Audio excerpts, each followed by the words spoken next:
Hello বন্ধুরা, দেখো চলে এসেছি একটি নতুন রেসিপি নিয়ে।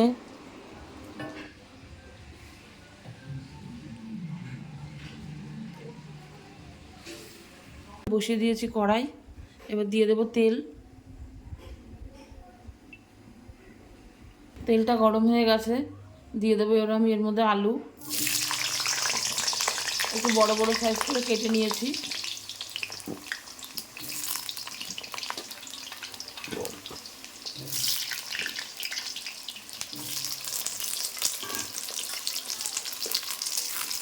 দিয়ে দিয়েছি আলু।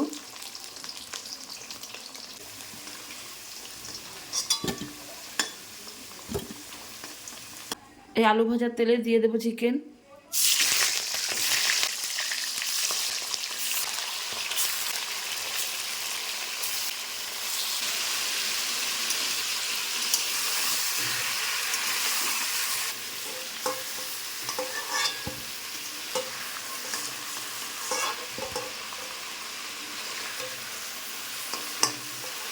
কতটা তেল বেড়ে গেছে, এবার এই তেলের মধ্যে আমি দিয়ে দেবো গোটা গরম মশলা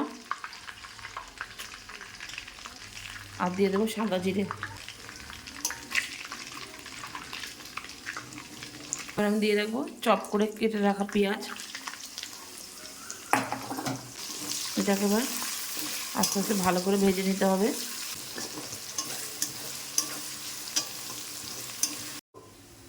পেঁয়াজটা ভাজা হতে হতে দিয়ে দেবো আমি এর মধ্যে ফ্যাটানো টক দই,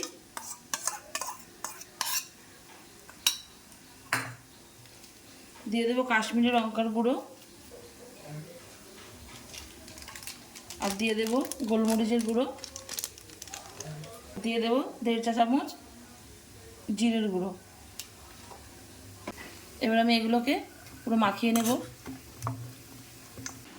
ভালো করে ম্যারিনেট করে নিয়েছি, এটা বেশিক্ষণ রাখতে হবে না, 5 থেকে 7 মিনিট রেখে দিলেই হবে। পেঁয়াজটা ভাজা হয়ে গেছে, এবার আমি দিয়ে দেবো টমেটো,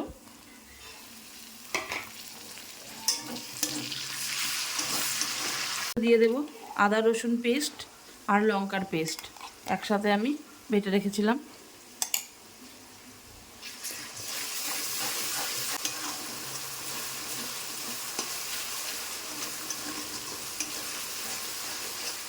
আপনারা কিন্তু দেখেছেন ম্যারিনেট করার সময় আমি কিন্তু হলুদ দিইনি, এখানে আমি 1.5 চামচ মতো হলুদ দিয়ে দেবো।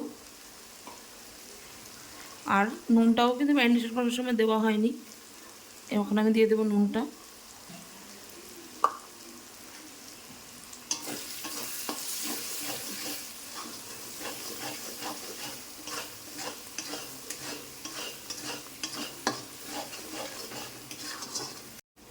এবার আমি এর মধ্যে দিয়ে দেবো আলু ভেজে রেখেছিলাম।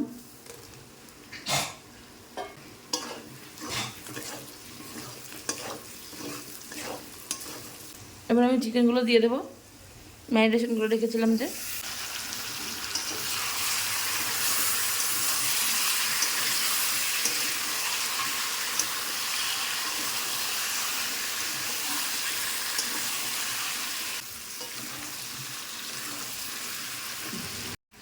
ভালো মতো কষানো হয়ে গেছে, এখন তেলও ছেড়ে দিয়েছে।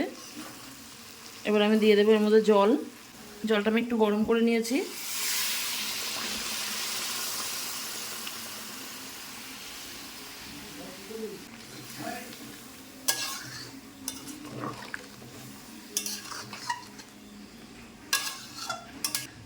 এবার এগুলোকে একটু ভালো করে সেদ্ধ হতে দেবো।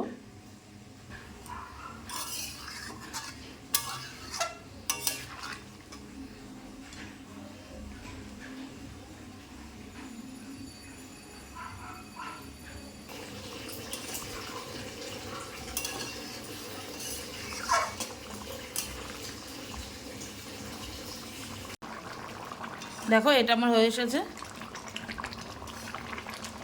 আলুগুলো সেদ্ধ হয়ে গেছে। এবার আমি দিয়ে দেবো গরম মশলা।